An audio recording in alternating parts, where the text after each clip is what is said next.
que todo, mi saludo a la magistrada y a los magistrados acompañantes en este hecho histórico, el cual pues nos compromete no solamente ante Colombia, sino ante el mundo, a que es necesario que lo hagamos bien en el marco del espíritu de los acuerdos de paz, para dejarle un legado a la humanidad que le muestre caminos certeros de cómo resolver los grandes conflictos que hoy existen en el mundo. Mi saludo al Ministerio Público, gracias por acompañarnos. Mi saludo a todos los presentes, a la comunidad internacional, muchas gracias por acompañarnos y muchas gracias por haber sido un puntal tan importante en la implementación de este proceso de paz y alentarnos siempre a seguir hacia adelante. A través de los medios que nos siguen, a todos los que nos siguen, un cálido saludo. Y un saludo muy especial a todas las víctimas aquí presentes y a las no presentes. Imposible en este espacio nombrarlas a todas y cada uno, que sería lo ideal. Cada historia de las víctimas que he tenido la posibilidad de escuchar me ha marcado. Me ha marcado y me ha dado fuerza para venir a este escenario a hacer el reconocimiento de los crímenes que cometimos en el marco del conflicto. Digo que cada historia me ha marcado y quiero resaltar una que forma parte de este patrón, no está presente, a la señora Yolanda Pinto, esposa del gobernador de Antioquia, a quien en un acto de reconocimiento que hicimos en Antioquia me regaló el libro donde están las memorias de su señor esposo, diario que leí de inmediato y me conmovió profundamente y me mostró la ceguera política que tuvimos en el desarrollo del conflicto y la insensibilidad humana frente a este hecho tan cruel.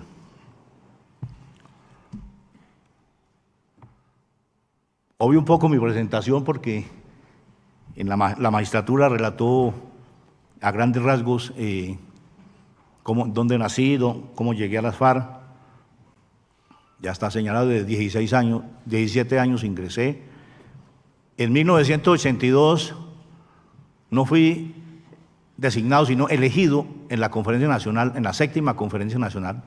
Las conferencias eran un evento democrático donde estaban delegados de todos los guerrilleros y allí se definían las políticas y se elegían de manera democrática las direcciones. En esa conferencia fui elegido miembro del Estado Mayor Central. Y ahí ya comencé a realizar distintas actividades con esa responsabilidad. Fui director de la Escuela Nacional de Cuadros en el 84, fui fundador del bloque, de lo que después se llamó el Bloque Oriental, y pues, como lo señalaba la magistratura, fui en la 8ª conferencia designado coordinador como miembro del secretariado del Bloque del Magdalena Medio. Allí estuve hasta la firma del acuerdo. Las conferencias designaban ese Estado Mayor Central que desarrollaban las políticas aprobadas, las plasmaban en planes, en orientaciones, y el secretariado era un mecanismo ejecutor de esas políticas, y además pues tenía que velar porque siempre se trabajaba en el marco de lo que la conferencia había definido, de los principios, etcétera. Yo ingreso al secretariado en el 86 para llenar el espacio, ahí sí fui cooptado, para llenar el espacio de Jaime Guaracas, quien por problemas de salud fue retirado del secretariado. Y ahí pues seguí cumpliendo funciones, distintos tipos de funciones ya como miembro del secretariado. Y es en el 2011, frente a la muerte de Alfonso Cano, siendo coordinador del Bloque del Magdalena Medio, que me designan como jefe del Estado Mayor Central de las FARC-EP en ese momento. Afortunadamente, en ese momento, ya en vida de Alfonso Cano, habíamos definido suspender el secuestro con fines financieros. Y vengo aquí como en esa calidad, en calidad de último comandante de las desaparecidas FARC-EP y miembro de esa dirección máxima de las FARC, a reconocer la adopción y ejecución de la política de secuestro dentro de las desaparecidas FARC. Reconocimiento de crímenes de guerra y de lesa humanidad de carácter no amnistiables, de acuerdo con los hechos y conductas determinadas por la Sala de Reconocimiento.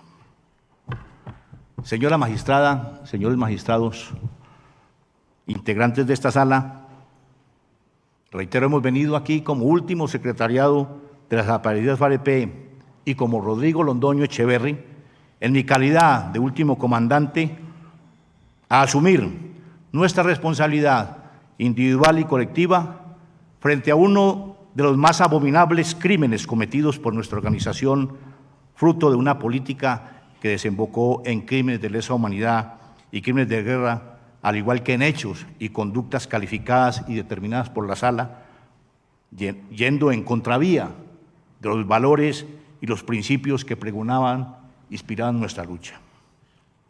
¿Cómo es posible reivindicar ante la humanidad como un hecho válido el cosificar a una persona, en convertirla en mercancía en función de financiar un proyecto que reivindicaba la dignidad humana cuando la estábamos pisoteando y, lo más grave aún, generando en su entorno familiar una situación de angustia, incertidumbre, que la mayor de las veces llevó a terminar con proyectos de vida, destrucción de capitales, vínculos familiares y de truncar vidas que hubieran podido dar una contribución muy valiosa a la sociedad colombiana. ¿Cómo es posible que con el pretexto de una acción humanitaria capturáramos al adversario en medio de la confrontación, respetándole la vida, en la idea, como en casi toda confrontación, de intercambiarlos por quienes en nuestras filas habían sido capturados y estaban en las cárceles de Colombia? Y ante la negativa de hacerlo por parte del Estado, en un acto de insensibilidad, prolongamos su secuestro hasta constituirse en un crimen de lesa humanidad y crimen de guerra que generó actos, conductas no amnistiables en los que condenamos a cientos de seres humanos a vivir años en condiciones de indignidad, sufrimiento y de mucha mayor gravedad los efectos en sus entornos familiares, sintetizadas en las desgarradoras historias de quienes aquí hemos tenido la oportunidad de escuchar a las víctimas de este patrón. Por otro lado, en aras de mantener nuestra seguridad en los territorios donde operábamos, sometimos a colombianas y colombianos a este abominable crimen de lesa humanidad y crimen de guerra, el secuestro. Igualmente, hechos y conductas no amnistiables que para nada nos pueden enorgullecer.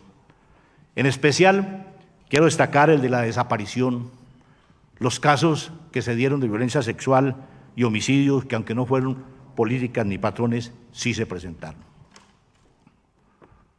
En el desarrollo de este reconocimiento, yo quiero hacerle llegar a todos los que fueron integrantes de las divisiones intermedias y a los miembros y a los integrantes de base de nuestra desaparecida organización FARC-EP mi reconocimiento de la contribución que nos han hecho y de cómo nos han ayudado a trabajar en función de esclarecer la verdad de lo acontecido en este conflicto.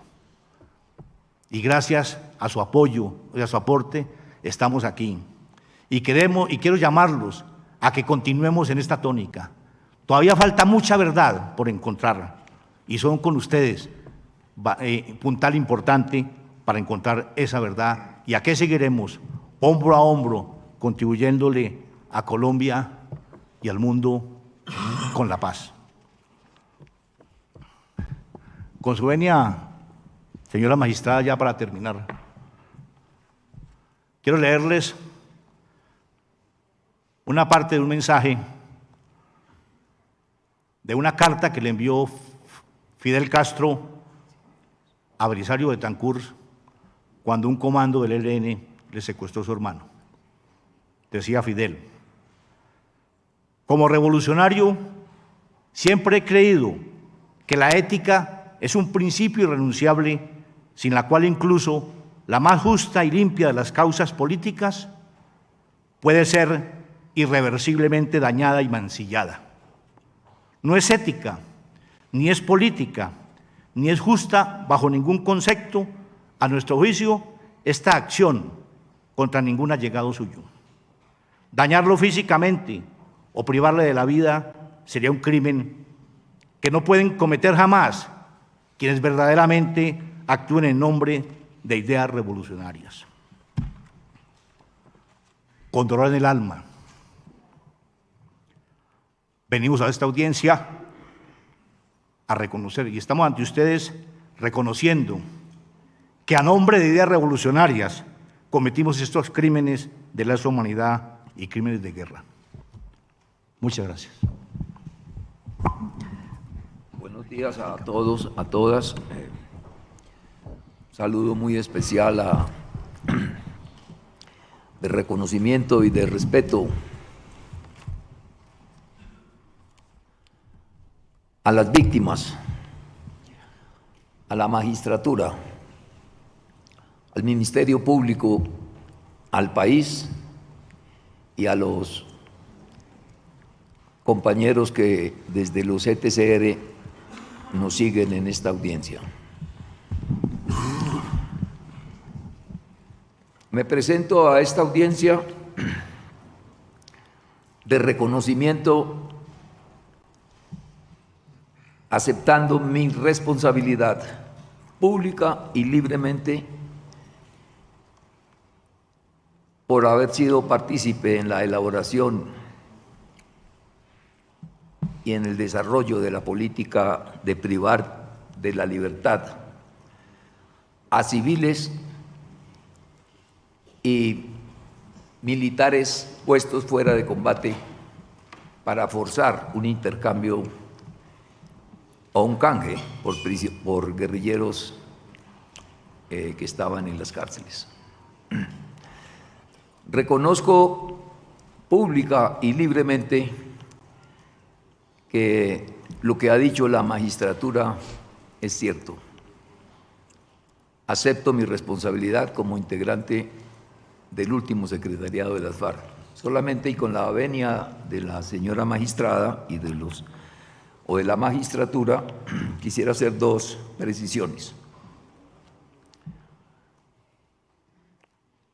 Yo ingresé al secretariado en el 2008, no en el 2011. Quiero hacer esa corrección y también la corrección de que no fui coordinador del Comando de Occidente, pero sí fui comandante del bloque occidental Alfonso Cano, que se creó a partir de 2012, algunos meses después de la muerte del comandante Cano. Como ya lo dijo la magistrada, fui conocido en las FARC como Pablo Catatumbo.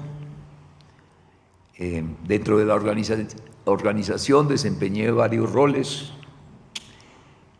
Fui cuadro político, fui organizador, trabajé en propaganda, fui educador y comandante de compañía, comandante de frente, de columna, a lo largo de todo mi trasegar en esa vida. Los hechos y conductas por las que estoy asistiendo a esta audiencia de reconocimiento, soy consciente de que constituyen una grave violación al derecho internacional humanitario, el cual estábamos obligados moral y éticamente a respetar. Al comienzo y durante mucho tiempo, durante esa larga confrontación que sostuvimos, muchos militares y policías fueron hechos prisioneros y se liberaban una vez pasado un tiempo. Pero en el año 97 ocurrió un cambio. Un pleno del Estado Mayor decidió, pleno al cual yo asistí, y por supuesto soy responsable de esa decisión, decidió tomarlos como rehenes y forzar un intercambio humanitario, así lo llamábamos, un intercambio, un canje, dijéramos, por los guerrilleros que estaban en las cárceles. Ya en el año 98, cuando la guerra se escalonó y se tensaron las cuerdas de la guerra, se tomó otra decisión también grave y violatoria del DIH, que era involucrar también personas civiles dentro del canje. Como ya lo ha dicho Rodrigo Londoño, escúcheme Rodrigo, esto constituyó un hecho, uno de los hechos tal vez más dolorosos que tuvo esta guerra. El rostro, la piel, dijéramos, del dolor está reflejado en estos actos de secuestros. Y debo decir con toda franqueza que cuando siendo muy joven ingresé a las filas de las FARC, nunca imaginé que la guerra podría llegar a alcanzar tales extremos de crueldad como los que hemos oído en esta y en otras audiencias que hemos sostenido con las víctimas. Y también debo decir que cuando, ya años después, cuando estuve en La Habana construyendo el acuerdo de paz, tampoco nunca imaginé lo increíblemente duro, lo terriblemente desgarrador que es o que sería sentarme frente a ustedes a escuchar todo el daño que les causamos. Como decía, un año después de la toma de Las Delicias y de haber puesto en libertad a los soldados, se tomó la decisión de convertir eso en una política que se generalizó en todo el país. Por eso nuevamente digo, todo lo que la magistratura ha dicho es cierto y asumimos o asumo la responsabilidad como integrante del último secretariado por esas graves violaciones al derecho internacional humanitario. Hoy no somos los mismos de antes. El acuerdo de paz también nos ha cambiado a nosotros.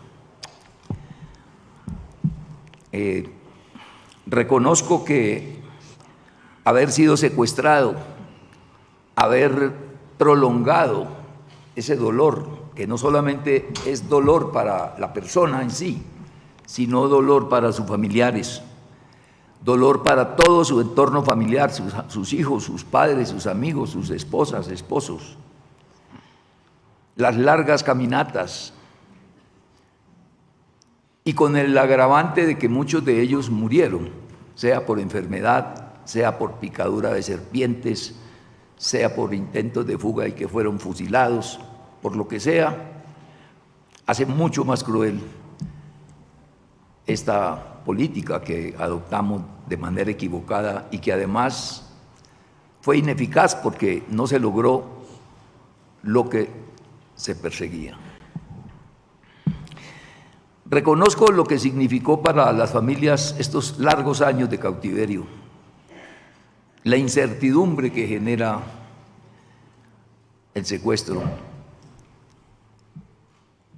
Y reconozco también que hay daños que causamos que son irreparables. No hay palabras, no encuentra uno en el diccionario palabras que puedan transmitir lo que también sentimos nosotros por el daño que les hemos causado a ustedes, a sus familiares, a su descendencia, a sus amigos incluso. Y por eso estas palabras que venimos a decir hoy aquí nacen de la convicción y nacen del corazón también, de que Colombia tiene que encontrar algún día la reconciliación y tiene que transitar hacia caminos de paz. Como decía anteriormente, el secuestro y la toma de rehenes por parte de las FARC, de soldados y policías,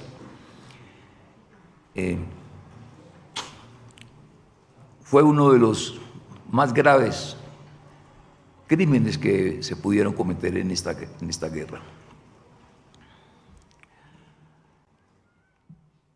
Nosotros éramos un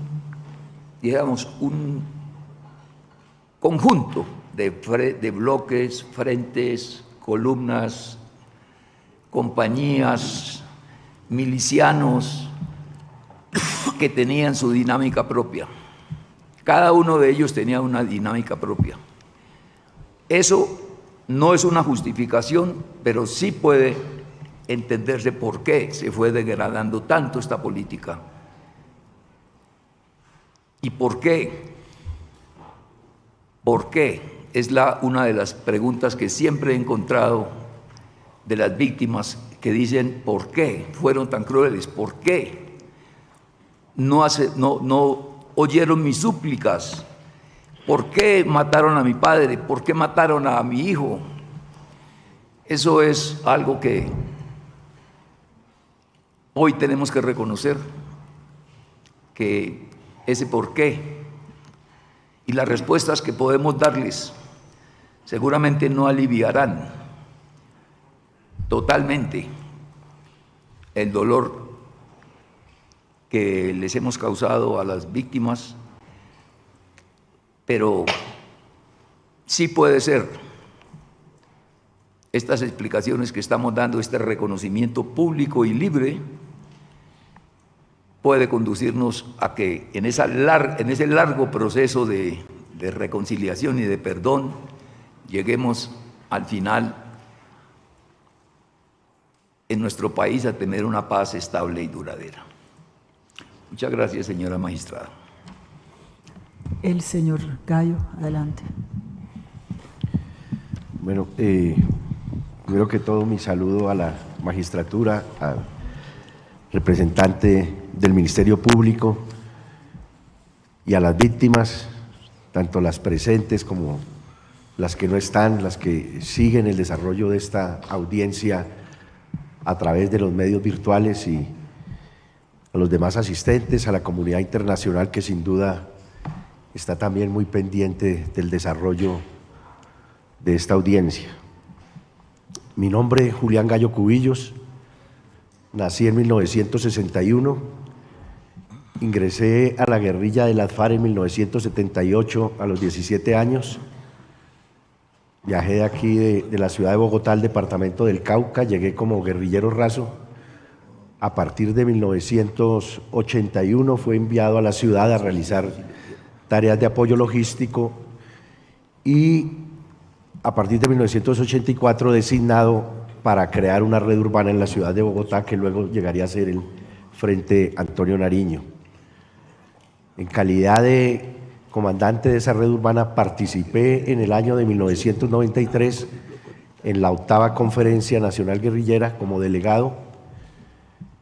Posteriormente, en el año 2000, fui llamado a integrar como parte de la delegación, como vocero de la Delegación de Paz en San Vicente del Caguán, en los diálogos que se desarrollaban en ese entonces, y a partir de 2014 hice parte de la Delegación de Paz en La Habana.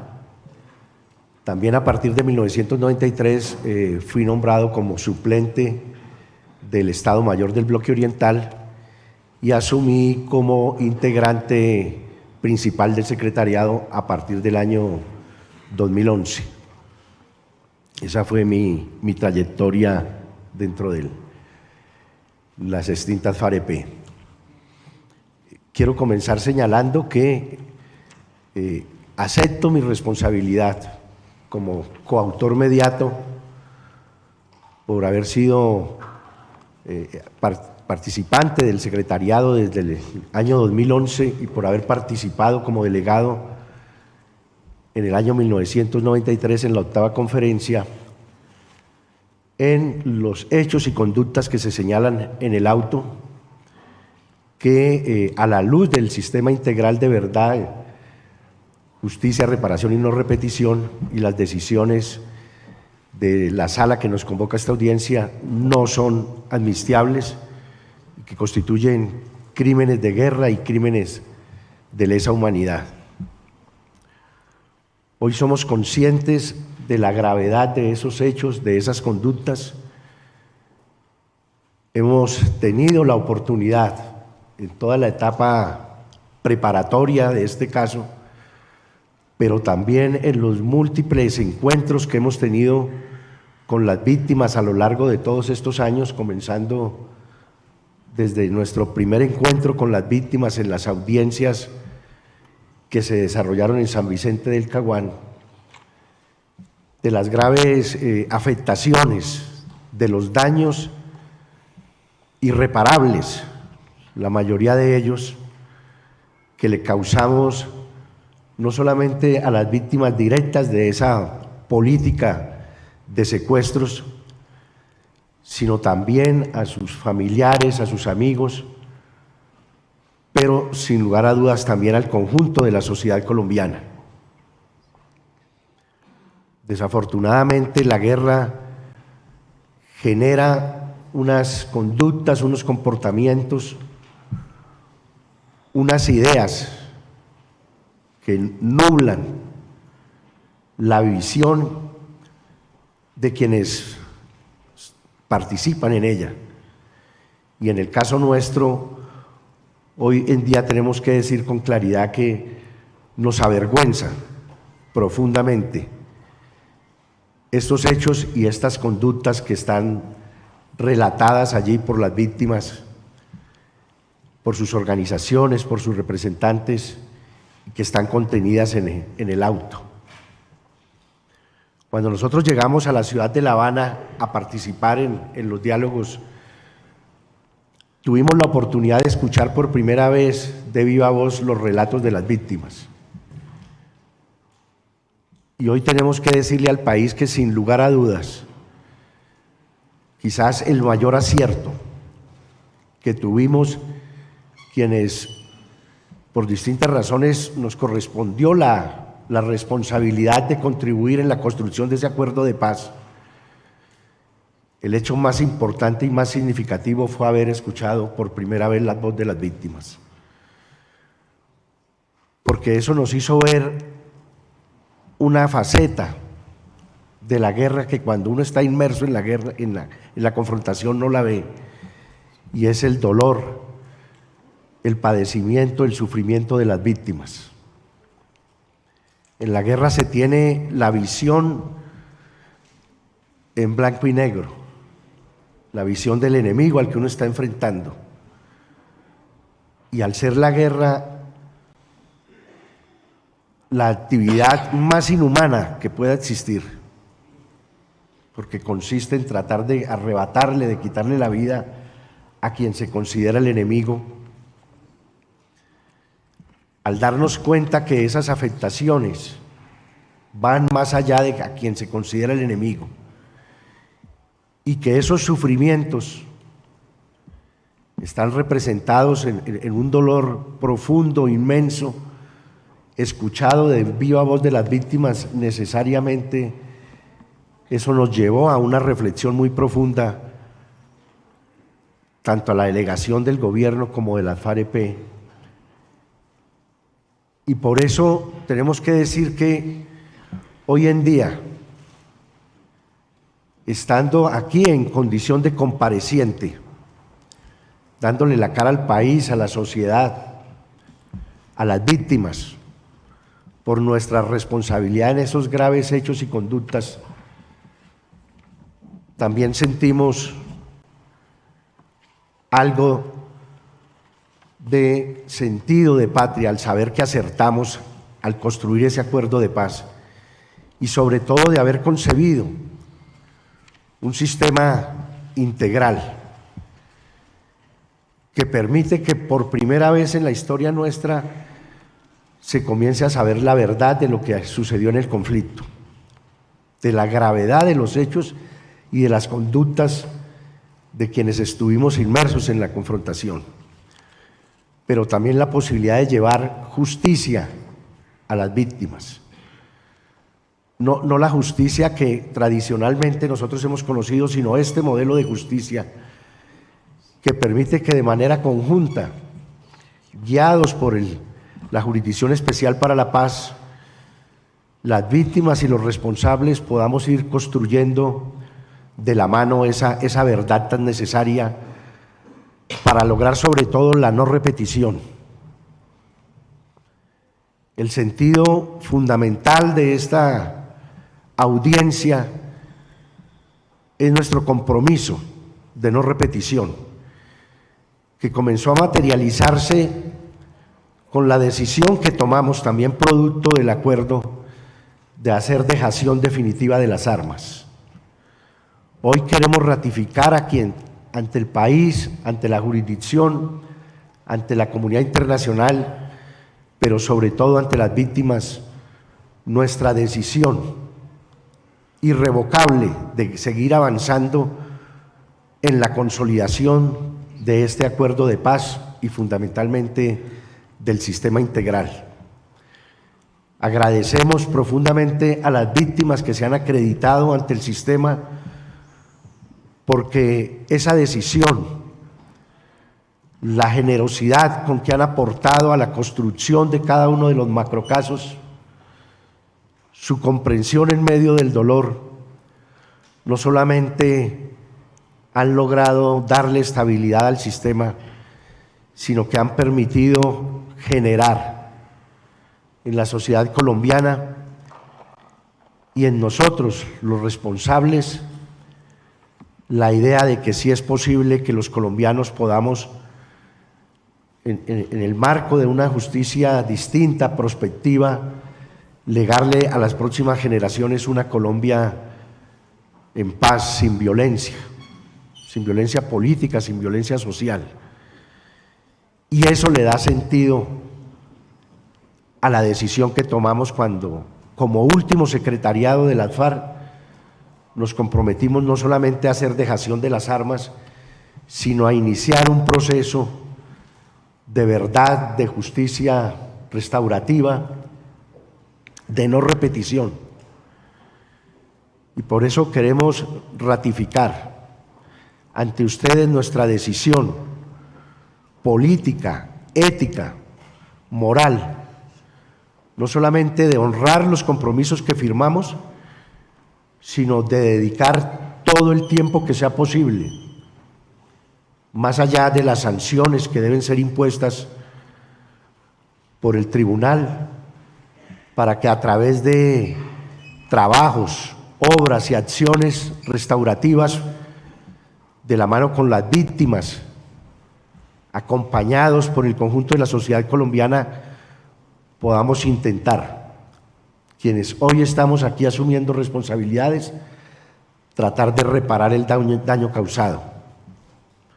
A lo largo de estos años hemos tenido múltiples encuentros con las víctimas, actos de reconocimiento, pero también acciones reparadoras que comienzan con el reconocimiento, la verdad, pero también tratando de realizar trabajos comunitarios y tareas que a veces puedan parecer sencillas, de construcción de infraestructura, de protección del ambiente, pero que en esa sencillez y en esa simplicidad quieren transmitir nuestra decisión y nuestra voluntad de transitar el camino de la paz, de la reconciliación, en el anhelo de que algún día en el corazón de las víctimas pueda anidar el perdón. Muchísimas gracias. Hola. Gracias, su señoría. Y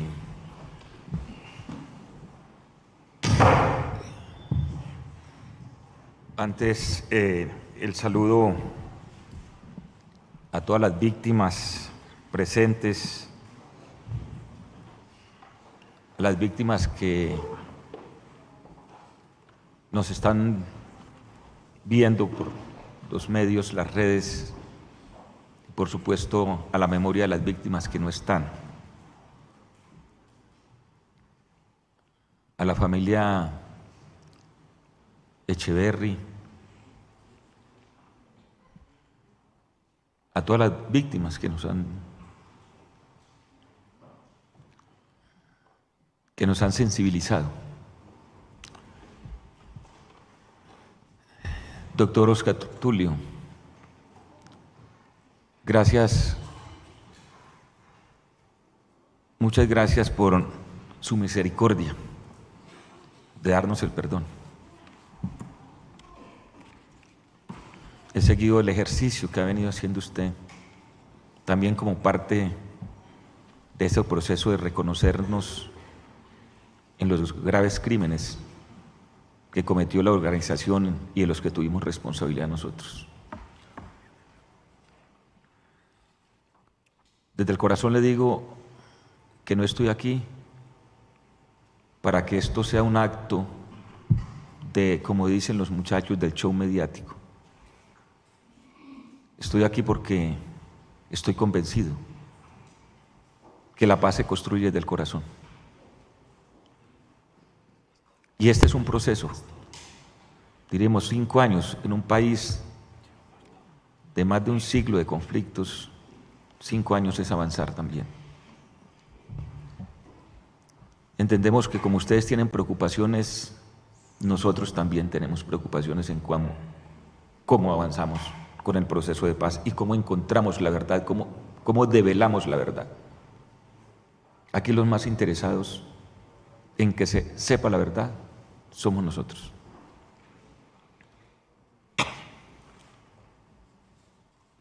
En la época de su secuestro, de todo el sufrimiento que usted padeció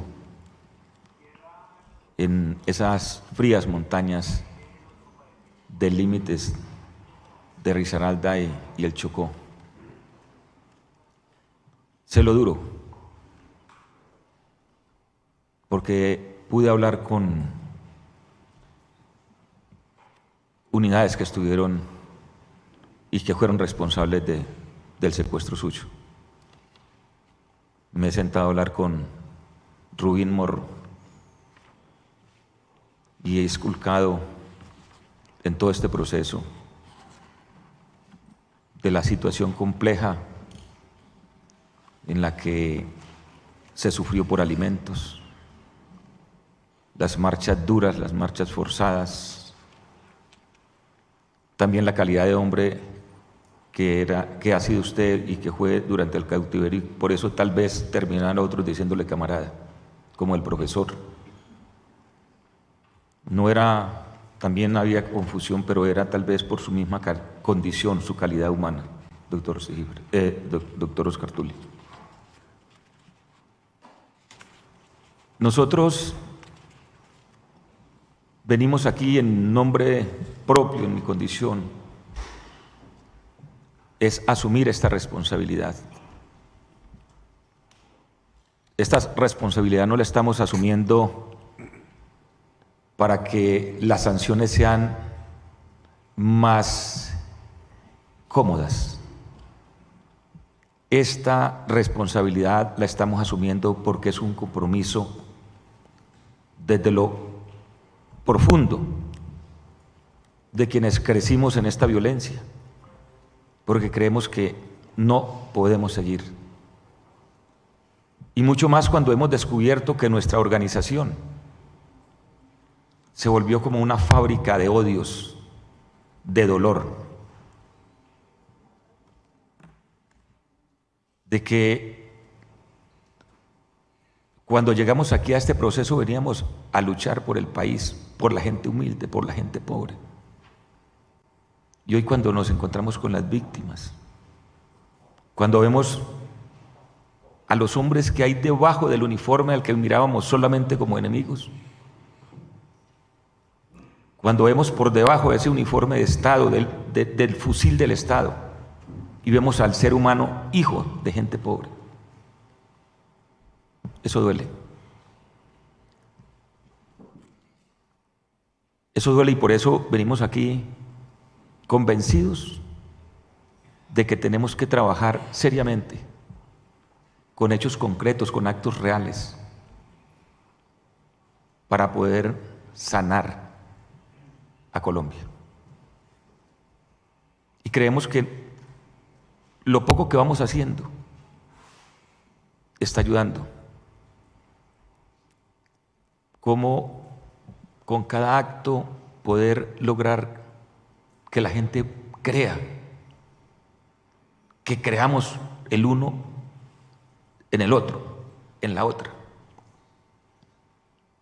que tengamos seguridad. Este drama profundo del secuestro, este crimen, este grave crimen de lesa humanidad, hoy cuando nos sentamos a hablar con la gente que lo padeció, encontramos un universo muy grande de dolor. Un universo que nos pone en unas condiciones de cargar también una vergüenza. Y creemos que para poder avanzar en eso no es solo los que creen elevar oraciones al cielo, sino poder realizar actos que realmente animen el corazón de la gente que sufrió, de las víctimas, por este crimen de lesa humanidad, por este patrón concreto de tomar ciudadanos y ciudadanas para darles un valor buscando la liberación de otro, el intercambio por la otra persona. Por eso hoy estamos reconociendo ese dolor, más allá de lo que se pudo haber dado en el caso de los militares en el momento del campo de batalla. Pero cuando nosotros prolongamos sin tener las condiciones para garantizar, diríamos desde una visión equivocada de que nos consideramos Estado, pero no le podíamos garantizar todos los derechos a la persona que estuviera bajo nuestra responsabilidad en calidad de secuestrado, detenido, prisionero. Estos testimonios que hemos venido recogiendo en los encuentros con las víctimas, que no es un discurso, desde que nos encontramos en La Habana, cuando empezamos a conocer todo este mundo de dolor y sobre todo de el dolor que estábamos causando, la falta de control que teníamos sobre nuestras unidades y cómo se desbordó todo el tratamiento, donde una organización que se planteaba la lucha por el humanismo termina desarrollando acciones dolorosas de humillación contra los ciudadanos. Eso nos reafirmó, y se lo digo a usted porque usted fue un hombre que estuvo por la paz. Dijimos, aquí no hay retorno.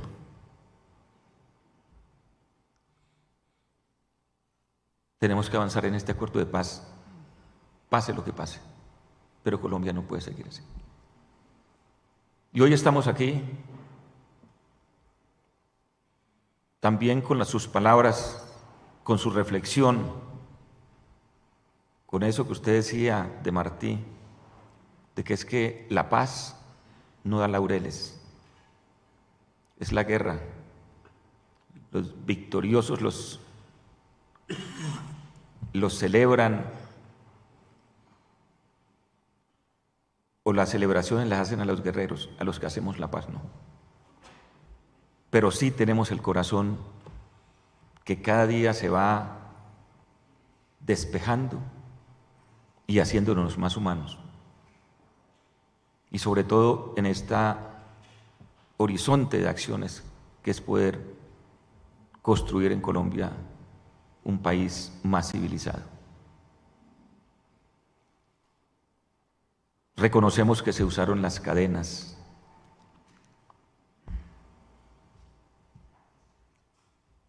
No me imagino usted en su condición de profesor, de maestro, hablándole a un árbol.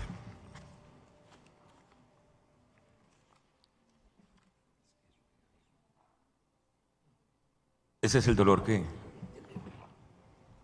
queremos reconocer sobre el daño, el grave daño que le hicimos a muchos sectores de la sociedad colombiana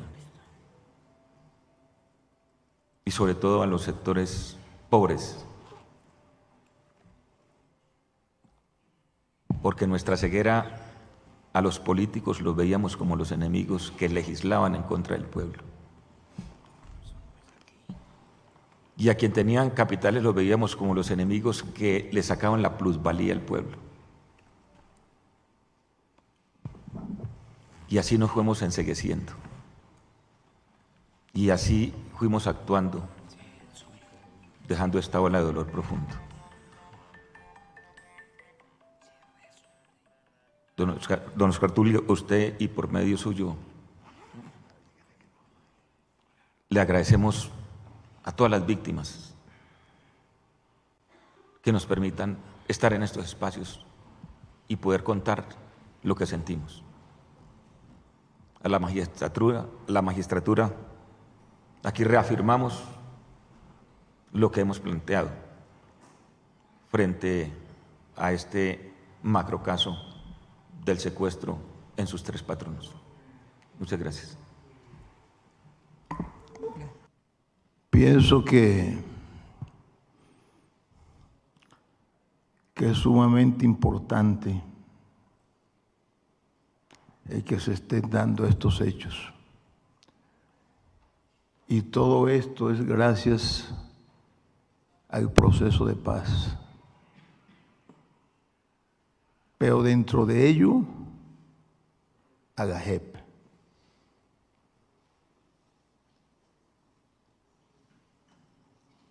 Por eso considero que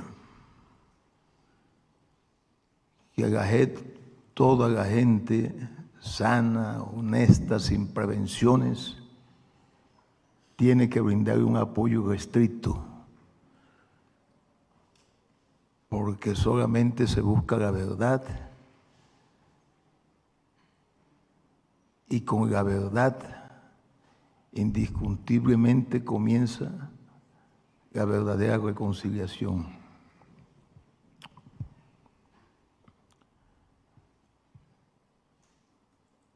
Una audiencia como este tipo y para los temas que se están tratando, el reconocimiento es fundamental, porque todo reconocimiento, si es verdadero, tiene que conducir a una reflexión. Fuera del hecho de reconocer la culpabilidad, tiene que conducir a una reflexión. Y esa reflexión es que ahí sí cabe lo que decía la magistrada Julieta sobre el vietnamita. ¿Cuánta razón tiene ese vietnamita? Porque una cosa es cuando estás en el conflicto, en el combate. Entonces esa nube gris, producto de la pólvora,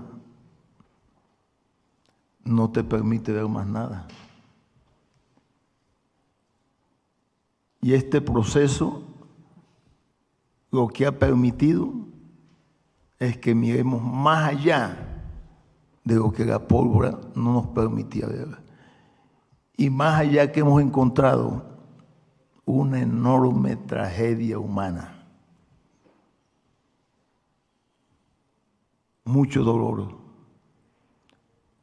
y mucho de todo. Porque cuando se tienen las armas, parece que uno como ser humano estuviera sufriendo un proceso involutivo, porque en lugar de la razón, actúes con la razón de las armas. La fuerza de los argumentos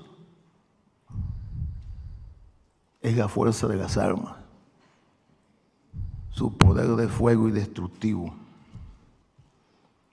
Siempre, parece Ceballos, que lo conozcan. Es decir, yo siempre hablaba de Ceballos porque yo no he conocido entre los prisioneros uno que hubiera querido más a su institución que Ceballos. Vivíamos discutiendo, pero dentro del respeto, y el respeto a la diferencia. Y algunas cosas que él me decía que eran ciertas, yo decía, hermano, tiene razón sobre las fallas nuestras. Y yo le decía, y él decía, no, Joaco, eso es así, pero es que yo quiero mi institución. Y ese solo hecho de ver un hombre con tanta dignidad, lógico, inspira respeto. Familia. Porque el secuestrado pierde su intimidad, pierde su privacidad, se le truncan sus proyectos de vida, su futuro, sus sueños en un bienestar se despedazan y constantemente está bajo un choque emocional y psicológico, porque tampoco sabe en qué momento va a perder la vida y lo más grave, ni por qué. Y fuera de ello, la forma como se afecta a la familia. Es decir, el secuestro deja unas huellas indelebles que inclusive pueden alcanzar varias generaciones. Y no es posible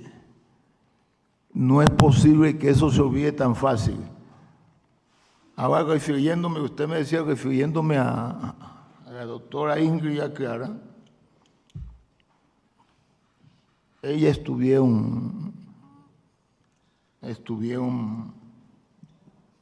fueron secuestradas por el Bloque Sur. Yo las visité varias veces. Pero dentro de lo posible, porque uno no puede decir nunca que un secuestrado está bien. Nunca, porque no puede estar bien, no ve que está en contra de su voluntad. ¿Ustedes sabían, o la unidad que la secuestró sabía que ellas venían por tierra de Florencia? No, vea, vamos a ver que me da la oportunidad la magistrada. Hasta donde yo sé, es decir, a ella la secuestra el Frente 15. Cuando hubo la ruptura, el alcalde que había en San Vicente era del partido de Ingrid, del Partido Verde. Entonces ella iba para San Vicente. Me cuentan, eso sí no lo sé, lo podrá contar ella, que ella le dijo a Pastrana que lo encontró, que por qué no le permitía el helicóptero que la llevara, y Pastrana que le dijo, no, eso no se puede, hay una situación de orden público muy compleja. Eso me lo han dicho, pero eso no lo puedo. Lo que sí es que cuando a ella la secuestran con Clara, pues los muchachos no sabían quién era ella. La secuestraron simplemente. Entonces, ¿por qué la...? Bueno, lo primero, que el trato que yo les di a ella no se lo di por compasión.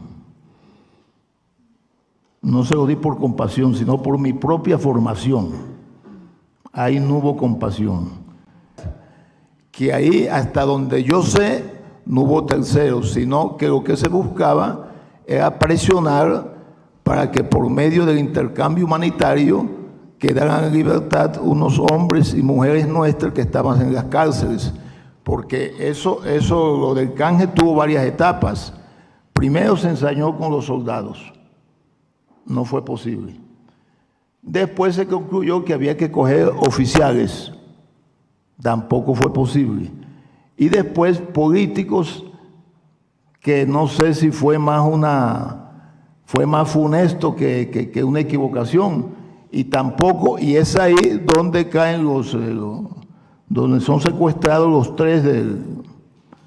los tres liberales, porque se pensó que como hacían parte de la clase política, que son las que determinan leyes y todo eso, entonces podía ser para el Estado algo mucho más sensible, podía llevarlo a negociar el canje humanitario.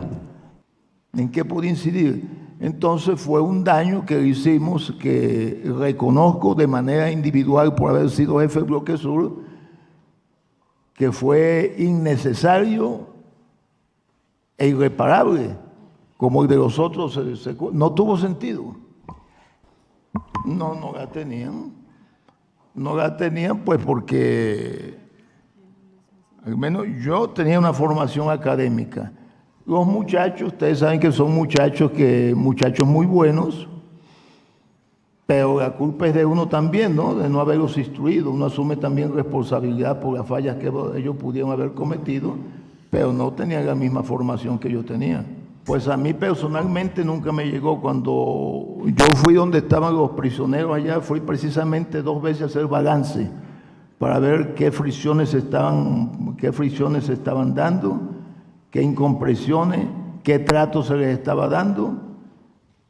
Y en base a eso, si había de pronto algún muchacho que tenía un comportamiento que no era muy bueno, que el trato no era muy bueno, entonces se relevaba, se cambiaba por otro. Sin castigarlo. No, depende de lo que hubiera hecho. Depende de lo que hubiera hecho, porque de pronto si era un mando medio y había cometido alguna infracción, entonces se retiraba y de acuerdo a nuestro reglamento se sancionaba. ¿Sí, tiene algo que quiera agregar ahora sobre estos No, puntos? ratificar lo que he dicho aquí, que yo asumo responsabilidad, que yo era el jefe. Y uno como jefe tiene que responder, y si hay cosas que a uno se le salen de las manos o no se da cuenta, es culpa del jefe. Las dolorosas intervenciones de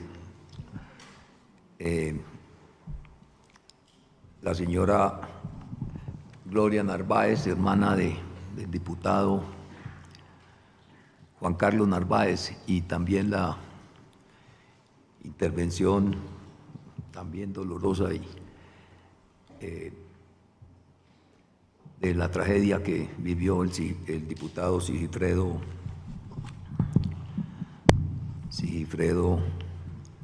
López. Quiero reiterar nuevamente mi reconocimiento, nuestro reconocimiento por la responsabilidad de este hecho que, lo he dicho en muchas oportunidades, me avergüenza a mí y avergüenza a las FARC.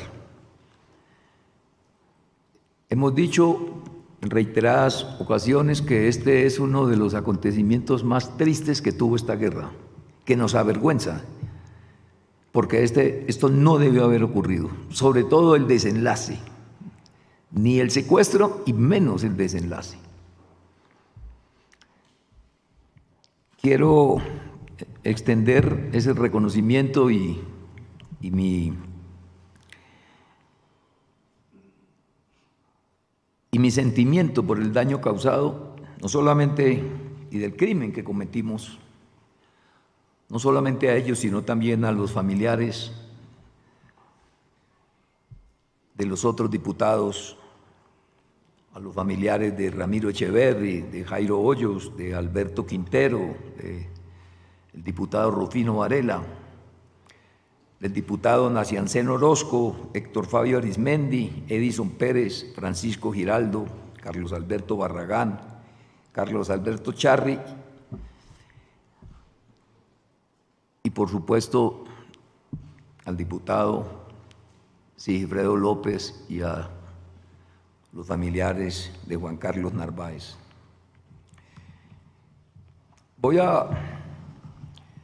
También quiero hacer reconocimiento de la grandeza de las dos intervenciones que he escuchado hoy por parte de ellos. Y voy a tratar, señora magistrada, de responder muy puntualmente las preguntas que inquietan a las víctimas que manifestaron aquí. Una, ¿quién ordenó, quién planeó el secuestro de los diputados? Ya hemos dicho de que equivocadamente, irracionalmente, inhumanamente, adoptamos una decisión de recurrir al secuestro de personas civiles ligadas a la política o representativas del Estado para forzar un intercambio o un canje por prisioneros nuestros. En las FARC, como en todos los ejércitos del mundo, existe la compartimentación y solo saben los que participan en la operación. Si usted me pregunta quiénes planearon eso, yo le pudiera decir que el que planeó eso fue Alfonso Cano, el compañero JJ, que yo no recuerdo el nombre de él, sino que siempre le decíamos JJ, y Franco Benavides, que era el comandante del bloque móvil. Las unidades que participaron allí, unos a la altura del mando manejaban una información, los otros actuaban como subordinados. Eso puede responder la pregunta de quién planeó eso. Yo le digo con toda sinceridad, hasta donde llega mi información, ellos tres fueron los que planearon y tenían, dijéramos, el control de la operación desde el comienzo. Quiero también, y espero, señora magistrada, que esto no suene a justificación o disculpa, sino a contribuir a esclarecer la verdad completa.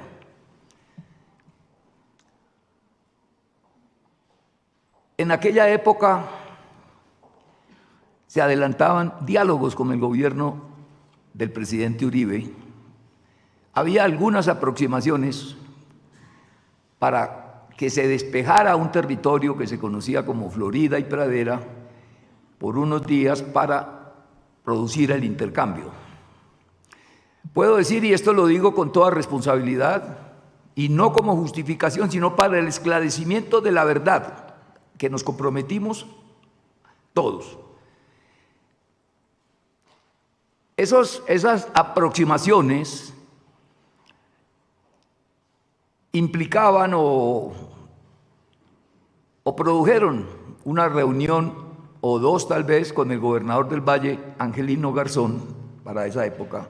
Angelino, sí, Angelino era.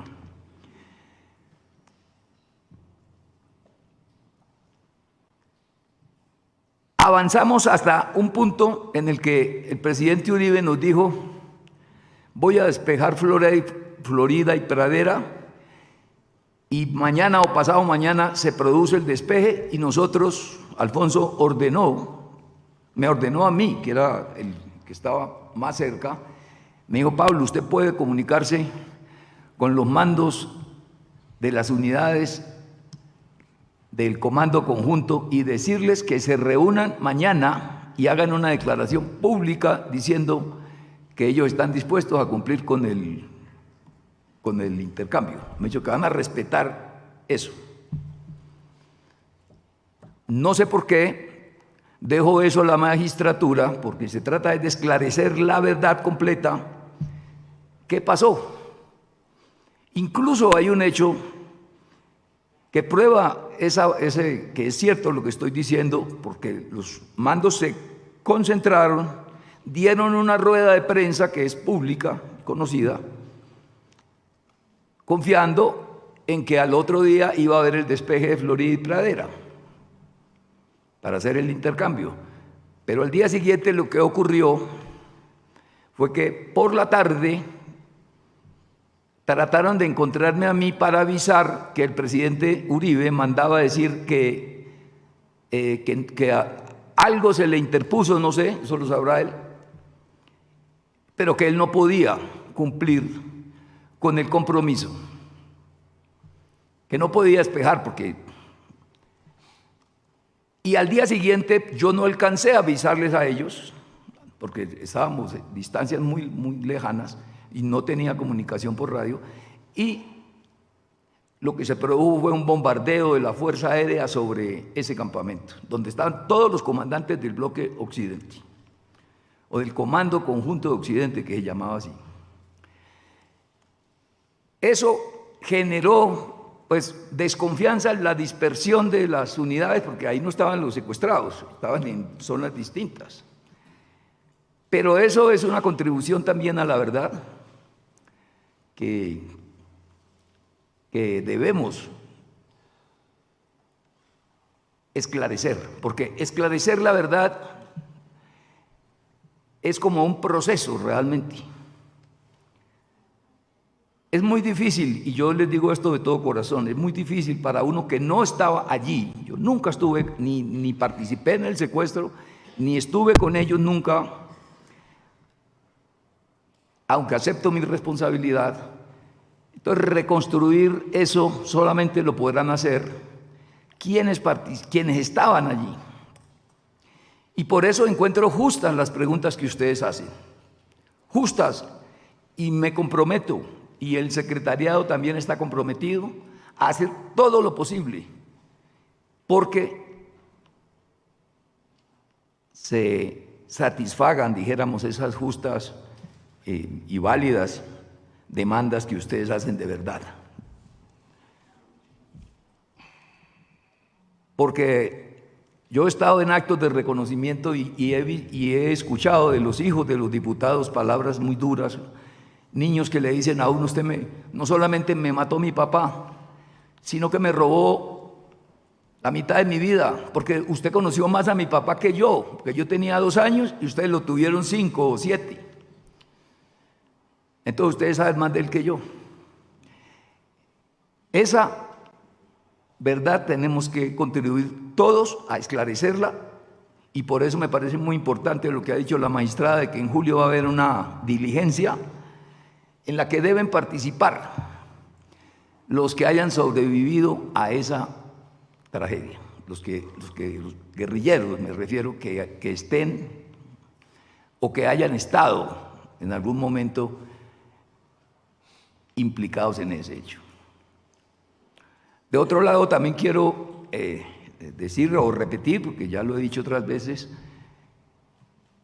dignificar, porque es muy doloroso y trágico lo que ha dicho Sigifredo hoy aquí,